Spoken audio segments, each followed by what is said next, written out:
Welcome to the Plus 972 podcast, your direct line to the journalists, thinkers, and activists struggling for justice in Israel-Palestine. I'm your host, Ghussoon Bsharat, editor-in-chief of Plus 972 magazine. Our podcast grounds the discussion in lived realities to bring you closer to the issues that matter most between the river and the sea. Before we start today's conversation, a quick reminder that what we do would not be possible without you, our readers and listeners. If you believe in our mission and would like to support our work, head over to 972mag.com/members and find out how to become a member of 972 or make a one-off contribution. The talk about a Palestinian state is getting louder, with now over 150 countries recognizing the Palestinian state, including most recently the United Kingdom, France, Canada, Australia, and Portugal. But at a time when Palestinians are being slaughtered and driven off their land in greater numbers than during the Nakba of 1948, through Israel's genocide in Gaza and the combined might of its soldiers and settlers in the West Bank, is recognition what Palestinians actually want? What do these declarations mean in practice? And what do people on the ground really think about them? And what is shaping the opinions of Palestinians? To dig into these questions, I am in Ramallah today with Plus 972's West Bank reporter Shada Yaish. We are here to talk to Zayne Abudaka, co-founder and senior fellow at the Institute for Social and Economic Progress, an independent Palestinian research institute that conducts public opinion polls in the West Bank and the Gaza Strip in order to better understand social, economic, and political dynamics in Palestine. Hello, Shada. Hello, Zayne. Thank you both for joining me today. I would like to start with the issue of the recognition of a Palestinian state and this new wave of recognitions, and ask you, according to your latest polls and your personal conversation with people here in Ramallah, can you tell us how Palestinians feel about the world recognizing their right to statehood? Thanks for hosting me, first of all. So we've just conducted recent polling in the West Bank and Gaza to ask exactly about this question. So the short answer is these recognitions are favorable in the West Bank and Gaza issues, and people think positively of them. So according to the most recent poll, around 2/3 of people, they at least think that these are desirable. But then when you talk about effectiveness, people are a bit divided. So around 35% of people think that these are very useful, very impactful things. Then maybe 32% say that desirable but not enough. And then the rest say this is pointless. But generally speaking, I would say that overall people think positively about this. For many people, they feel like they've not been heard, they've not, existed on the international arena, that they've somehow been neglected as well. So to hear that they are recognized, it's mostly met with the positive attitude. Does it have any real, tangible impact on Palestinian lives today in the West Bank and Gaza? So it's really hard to tell. And from my personal conversation, and this is not from polling, but just from personal conversation, where I try to understand from people what they think is the benefit of this, often I do get a cloudy answer. So I think that people are they don't really understand the significance of these things. There is a long-standing argument that international diplomacy and, work on the international arena, which, the PA has been engaging in for decades, would actually lead in change. And that is still a hypothesis. Nothing has happened as a result significantly. On the contrary, when you look at the situation, and, things in many ways get worse. Violence is increasing. The economy, has been going downhill since maybe 2013 and, keeps having shocks as well due to the war, the American cut of the aid as well. So everything's getting worse. However, people, despite all of this, they still have some faith in international mechanisms, and they think that recognition is a positive thing. And when Palestinians do speak about statehood, what do they mean? What state do they want? We've been polling for a while now, before even the war. And before, people were skeptical of the two-state solution. And I think there's an important nuance distinction here to make between people who are favorable to the two-state solution and people who are willing to accept the two-state solution, because these are not exactly the same thing. I mean, some people are ideologically bought into the idea of Palestinian statehood on 1967 borders, East Jerusalem as a capital, all of the kind of long-standing historical kind of push for the last 3 decades. But some people are thinking about this more in a way to kind of move on, to save what they have left for their children, So they're thinking of it from necessity, not that they really like it. So the gap between the two was bigger before. Now, when the war started, support for solutions in general, two-state and one-state, started going up. Willingness to accept specifically, it increased. Much of this is desperation because people saw, massacres on TV. They say dead children on TV, and they're afraid. They want anything that will stop the bloodshed. Support for both solutions have increased and continues to increase. So in the latest polls, it's almost 50-50 split on the one-state acceptability. So this is a change. This is a very different thing.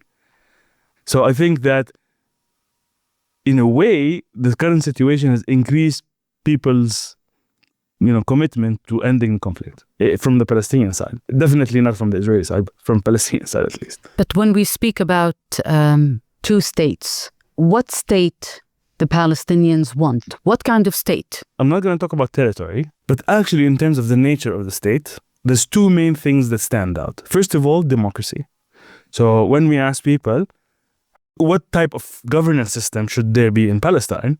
Maybe 70% say democracy. So this is a very popular point of view. In terms of religion and state, it's very close, but it's more leaning to secular. So we've asked this question in many ways, and most of the time, people are more leaning to a secular civic state. The word secular in Arabic has a different connotation, maybe because of the context. So we've also asked it as civic states where the laws are, not Sharia law, versus a religious state where the law is Sharia law. And people predominantly support secularism, effectively. And where they don't sometimes is because they don't see the contradiction. That's as weirdly as it sounds. A lot of people, they don't think that there's a contradiction between civic law and religion. And that's something we also tested because we were confused when we asked these questions separately. We get a lot of people who give support for both. So what does that mean, right? And we found out that they don't necessarily see a contradiction. So when we talk about this state, how do Palestinians envision it? Who's going to rule it right now? So I think in terms of the current factions and the current groups, even before the war, none of them were popular. There wasn't a single movement or political party that had any strong popularity. There was a bit of grass is greener on the other side where, you find in the West Bank, there's more support for Hamas and Islamists, and in Gaza, there's more support for Fatah and the PA leadership and so on. And with war, usually resistance movements or any movement that's engaged in fighting usually gains some favorability. Definitely more in the West Bank, not in Gaza at all. The biggest segment of people, they say we would vote for independence in an upcoming elections or new voices. Interesting on what that means, it's not super clear. I think there's a gap now, right? Will these independents be more centrist? Will they be more on the Islamist side? Will they be more on the secular Fatah side? It's not so clear. But what we found is, even before the war, is that 38.5% of people, when asked about their view of political parties, they gave 0 to every single one. And they're just exhausted because the enemy, in many cases, is the division itself.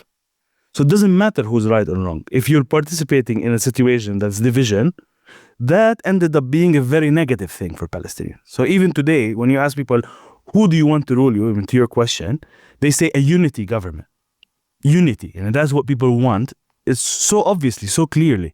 That's what most people would support. But maybe it's important to pause a bit on the issue of the long-standing dispute between Fatah and Hamas. This is not new. It's almost 20 years that there is no unified Palestinian leadership. So it has been going on for too long. There is no mobilization to force both factions into a unity government, even 2 years into a genocide? I would argue that this is actually part of a more regional and global equilibrium, right? That there were not enough forces pushing either side, either way. It was almost like a stalemate, right? And to this day, mobilization in Gaza, there's a genocide, so really mobilization is off the table now. Even though a lot of people are trying to mobilize kind of gangs and that kind of, that's not mobilization, that's more like, security services playing games. But in the West Bank, mobilization is very difficult because people, what they most need right now is security and safety. And in a way, the protector is also the entity that they criticize. So they criticize the PA, but the PA is the police. So in a way, they look at the situation and they're afraid. A lot of it is fear. People don't want a break of security. People have, again, they've seen what, unleashed Israeli aggression looks like, and that actually made them more afraid, in my point of view. And as a result, this actually makes it even harder to mobilize because it's not so easy to tell who you are fighting, actually. There's no clear path to liberation. So if there was a unified leadership, the possibility of a pan-Palestinian approach would become reality. Now, it's not like that. People feel like if they organized in X governorate, it's almost like they're breaking the unity even further. So it's almost like Palestinians have been pitted against themselves through this division, through this fragmentation. And, getting out of this chicken and egg is going to be complicated. I'm just going to ask about the fear you mentioned. At your institute, you measure fear and helplessness, which is something that's not very done. What do the Palestinians fear most today in the West Bank? So there has been basically two forces that have been push and pull depending on the situation. On the one side, there's the fear of violence, mainly from the settlers, but also from the IDF, from the Israeli army, because it's not really defense there. On the other hand, you have fear of economic downturn.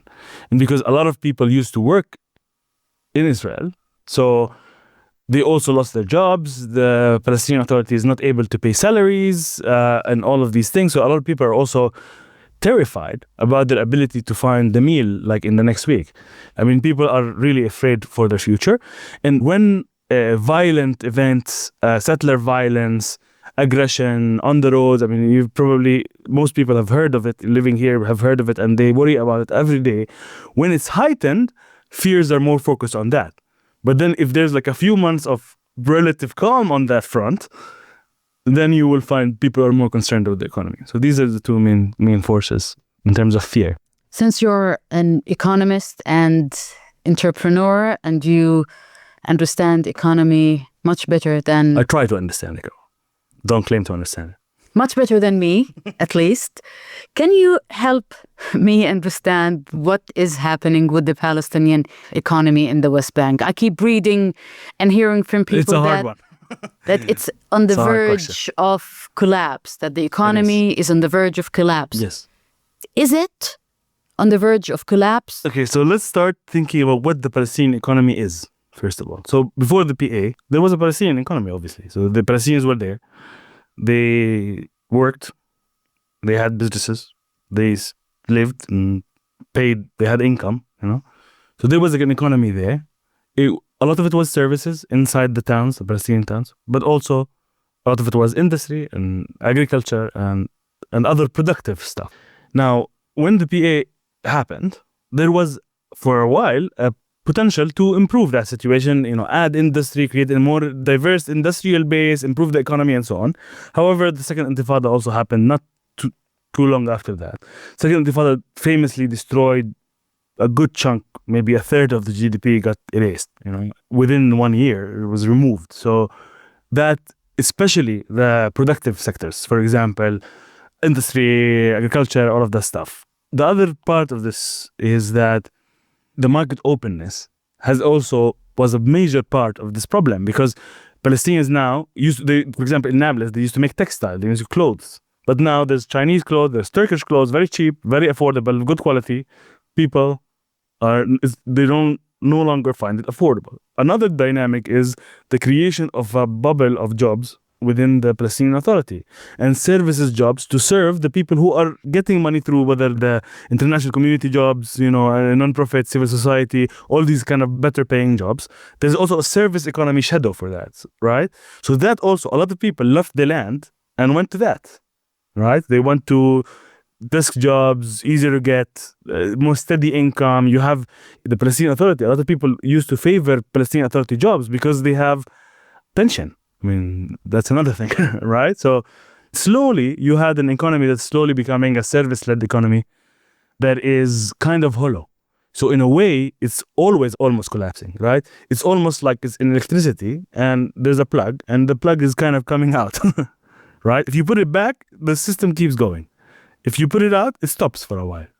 But when people say that the economy is about to collapse, they often mean the formal economy, right? They mean the state, Palestinian Authority. They mean the banking sector, the formal corporates, the bigger businesses.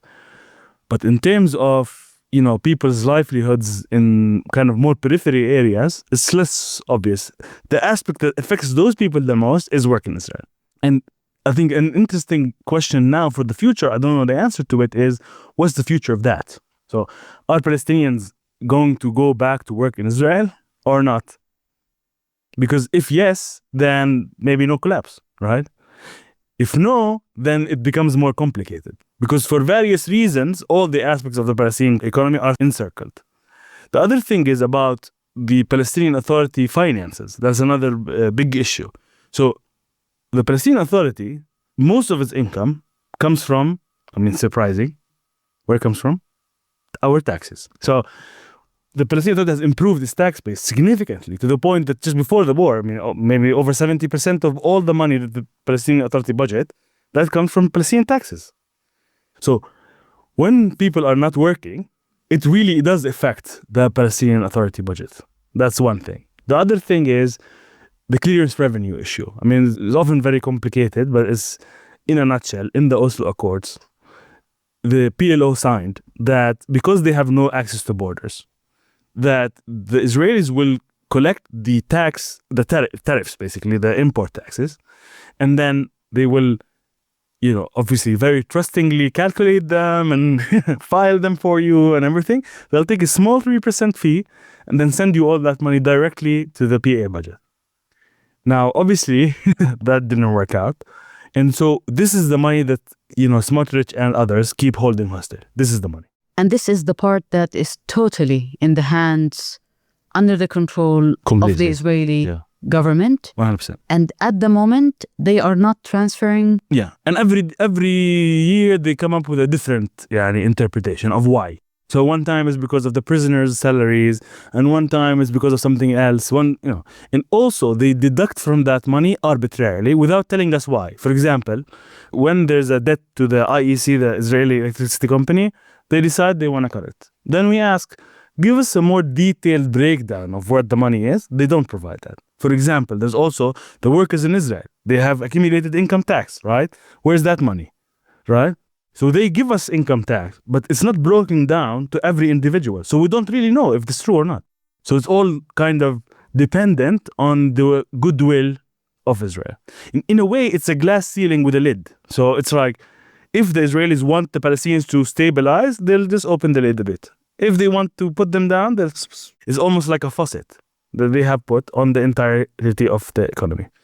The other thing about now that you hear a lot about is the cash accumulation. Issue of using cash. That issue is created because in the Oslo Accord, again, because we in the West Bank and Gaza use mostly Israeli shekel, although not only, but mostly the Israeli shekel for daily interaction, there was a settlement process between the Israelis and the Palestinians in the Oslo Accord. Basically, the idea is the Israeli Central Bank and the Palestinian PMA, the Monetary Authority, they sit together and they come up with a figure that is how much cash should be in the Palestinian economy, so that any excess cash, the Palestinians can return to the Central Bank of Israel, right? Then there's a dispute now over this, because the Israelis say that there should be much less cash than there is. So you guys this is all terrorism and crime and illicit cash. However, if you look at the border between Israel and the West Bank, is in one direction almost, right? So it's very easy for settlers to buy gas in Palestinian gas stations. It's very easy for Palestinian citizens of Israel to come and buy from Palestine. So we don't really measure that. So how can they say it's excess? Because is it excess? I mean, you always get a estimation from the PMA and estimation from the Israelis, and the gap is like 10 billion shekel, right? This is where the excess cash comes from. Now, that's another lid that Israel has on us. And why is this bad for the economy? So a lot of people don't really understand. If we have extra cash, what are the implications? The implications is that all of this cash ends up in the banks. Now, the banks will have a lot of money, but it's all in fiat money, in cash, in coins, in paper money, and they can't lend you that. So if you go to the bank now and you want to get a loan out, they can't give you a bag of cash. They need to get you in the thing. So all of this money that they're accumulating is idle money. So actually, their ability to give more credit to the economy is reduced every time they transact. That's why it's a problem. So the way that Israelis have dealt with this is that, again, it's like the faucet idea. When they think the Palestinian economy needs a bit more credit, they'll take back some of the cash. When they don't, they'll close it back. And it's kind of like a system of control from a monetary perspective. And vis-a-vis the genocide in Gaza, what is the data that you are collecting from the West Bank telling you? Telling me extreme sense of helplessness. I'm originally from Gaza, so I talk to a lot of people from Gaza, and I talk to a lot of people from the West Bank. And a lot of people in Gaza might believe that people in the West Bank don't care or are too busy with their own kind of life and privileges that they have and so on. But it's not true. People in the West Bank, they don't see any direct tools to do anything about it. So when we ask people, what should you personally be doing? A lot of people say, I don't know. And then the other big segment of people say financial aid. It's as if I'm sitting in some other faraway country donating to Gaza, right? Basically, because there's no platform for struggle, then people don't know what to do. So they feel helpless. A lot of people talk about the strike, for example. Before, long time ago, before the PA was established, when Palestinians did the strike, they affected the Israeli authorities directly because they didn't pay taxes. Also, people didn't go to strike and actually clashed with the Israelis. Today, if you strike, that's like less GDP for you. That's like less commerce. That's less employment. That's less salary. That's less pay. It's not so clear anymore. If you strike, what does it mean? So a lot of the traditional tools through which Palestinians used to struggle have been hollowed out. And intentionally. Like, this is not a coincidence, right? That, Israel and anyone who supported security structure in the West Bank has built it this way, that, there's really very few avenues to do anything about it. What is the Palestinian favorite method of ending the occupation right now? Because we're speaking of avenues. And when we ask people about their most preferred way of struggling, achieving liberation, mostly they cite the more peaceful methods, starting with BDS. Then you'll have peaceful protests or negotiations, depending on, Gaza, West Bank, North, South, small differences. And then, at the bottom, you have armed resistance and all of that stuff. So armed resistance is not unpopular, it's just not the top three. Why is that their preferred method? Did they achieve anything through the PDS? No, but many would say they didn't also achieve much with the armed resistance. So that's where it comes from, right? The armed resistance is a very sensitive topic for Palestinians because on the one hand, a lot of Palestinians would say, I want to fight the occupation. I mean, occupation is unjust. It's unfair. It's legal to fight the occupation. It's not illegal. It's not against international ideals and laws and everything. But at the same time, from a practical perspective, from a pragmatic perspective, is this really the best approach? A lot of people don't think so, I think. They're a bit shy to say so because it could be understood as a kind of anti-resistance. But actually, the reality is in between. People are not anti-resistance. They just want to practically do things that will keep them on their land and keep them relatively safe, while they also kind of push back and hurt the enemy. Now, when October 7th happened, a lot of people had the sense that they are as if they broke out of prison. For that reason, a lot of people had hope that this will change the setup. And that injected a lot of hope for people. But despite that, the support for clashing with the Israeli army, support for all of these things were low. So people, they had hoped that there would be change, but they weren't like taking up arms and going, that's not how it worked out. But then afterwards, when people started seeing full-scale genocide on TV for months and months and months, then also the playing with the hope, right? When Trump says, okay, we're about to get a ceasefire and then we don't, and then we're about to, and then we don't, people get exhausted. And then that affected hope. And then hope started going down and down and down and down. So for a while, people thought that this could be avenue for change.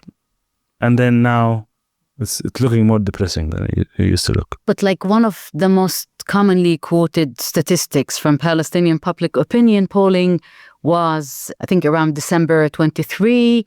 And most of the international media outlets were quoting one public opinion poll that said that, some 72% of the Palestinians thought that Hamas was correct to launch the attack on October 7th.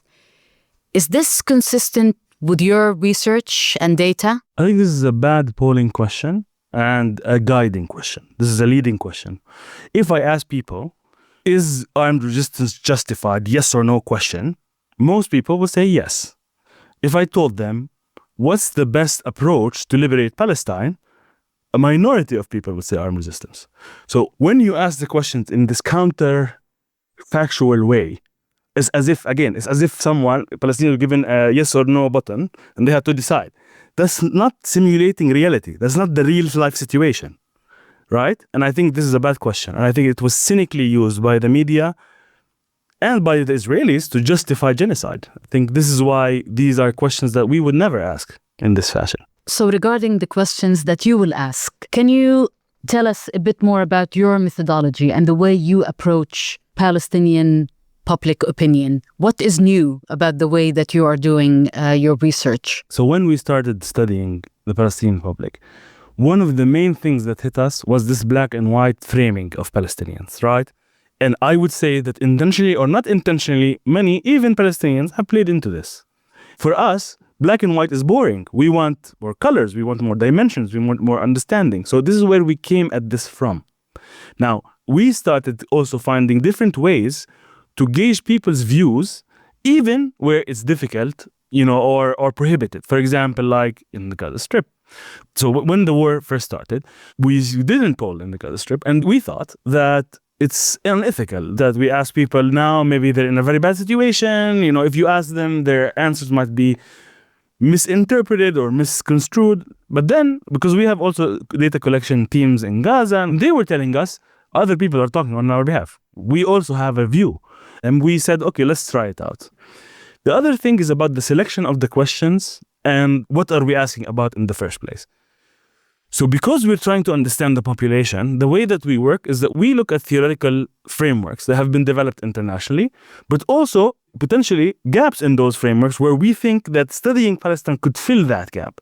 The theoretical framework of hope, right? So that we started with this, testing this hypothesis that hope is about wish and expectation. So in order for you to hope for something, you need to wish that it happens and also expect that it could happen. Because then if you wish for something and then it can't happen, it's a fantasy. It's not a hope. So we started trying to analyze Palestinian kind of desires, basically, from that framework.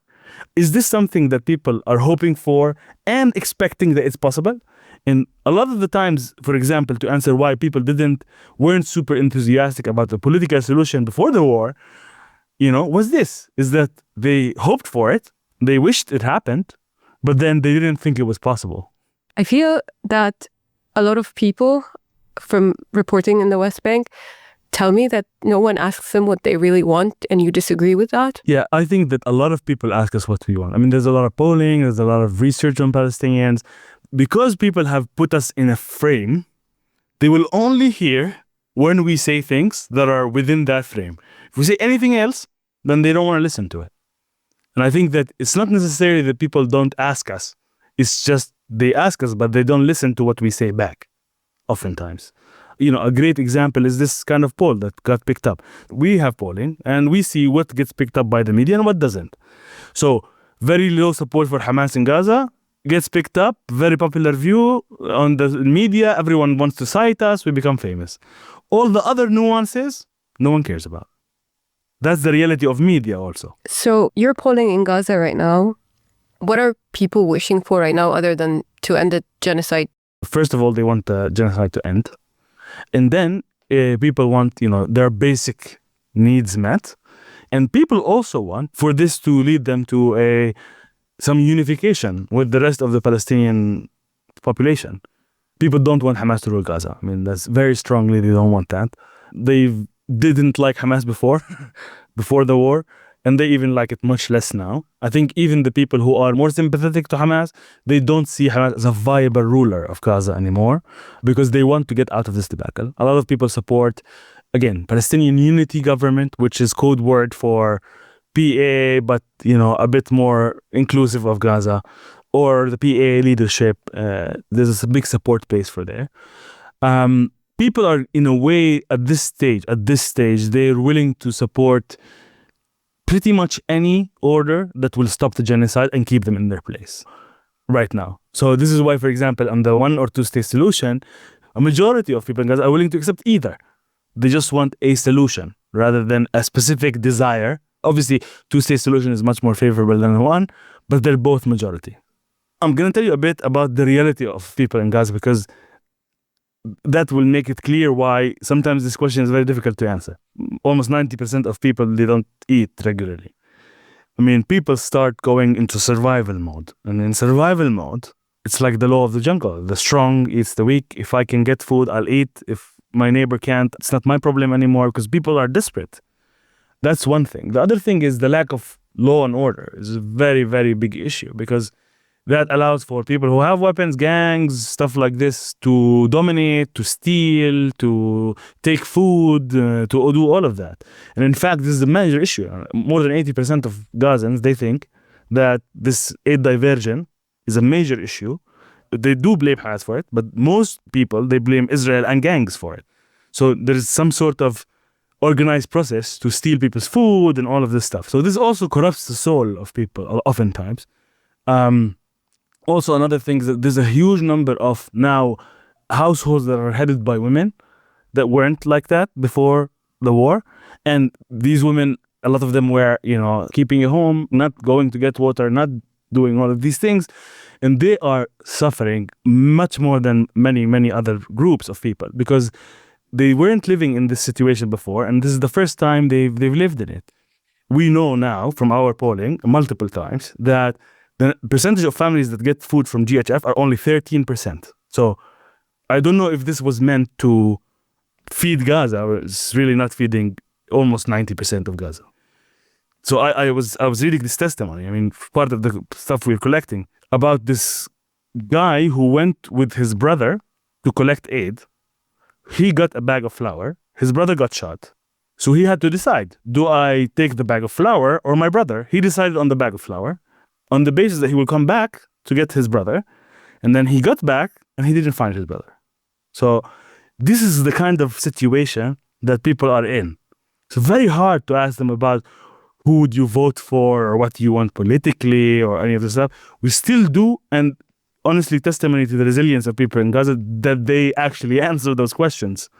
But it's a lot of people without food, with all of this trauma around them, they're in delirium. It's almost like nothing is real. Your survey said that a lot of people in the West Bank believe that Gazans have superhuman powers.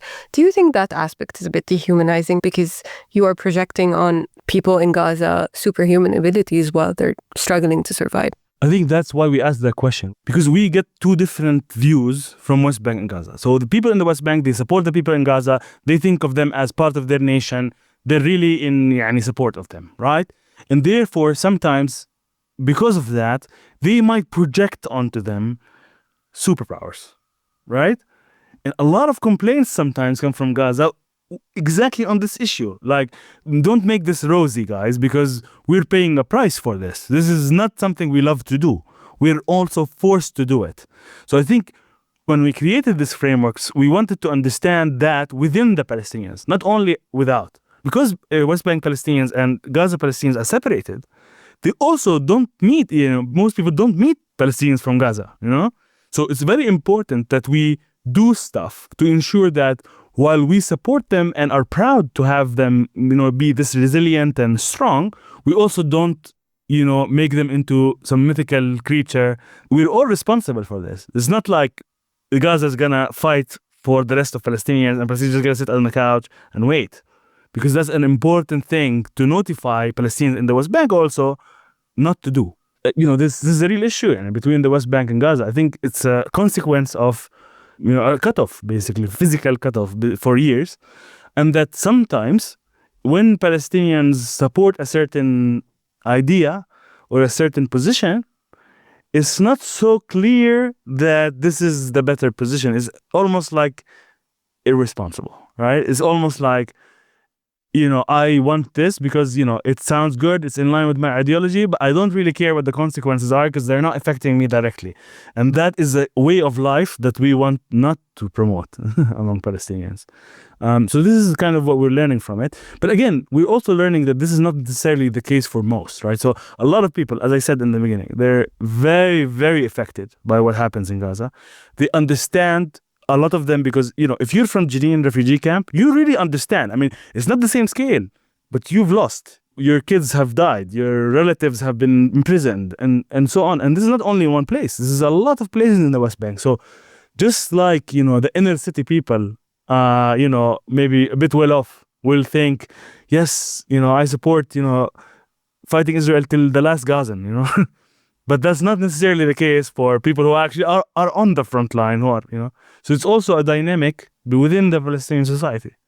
So just like any society, you fight, oppression forces from outside, but there's also dynamic, potentially toxic dynamics from inside.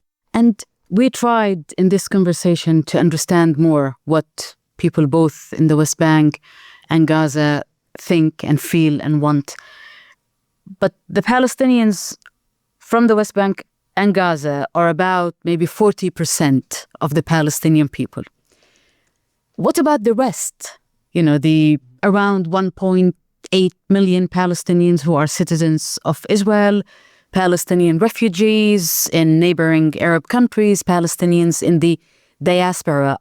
Are you able to measure or analyze their perspectives? We have some conversations, we have some testimonies, interviews, sometimes focus groups, but we don't really have statistical rigor in this.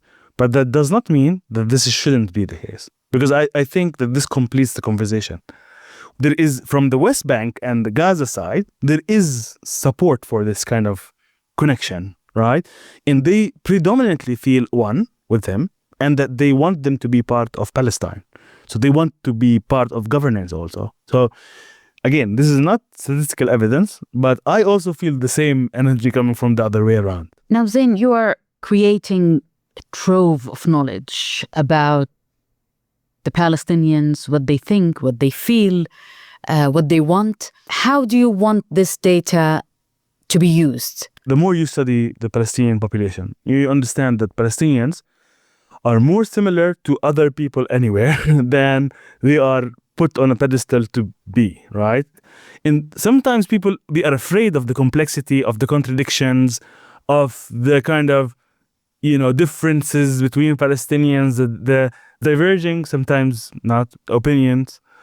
But I think that only adds to the picture to the idea that Palestinians are just as fully human as a human can be, right? They are exactly like everybody else.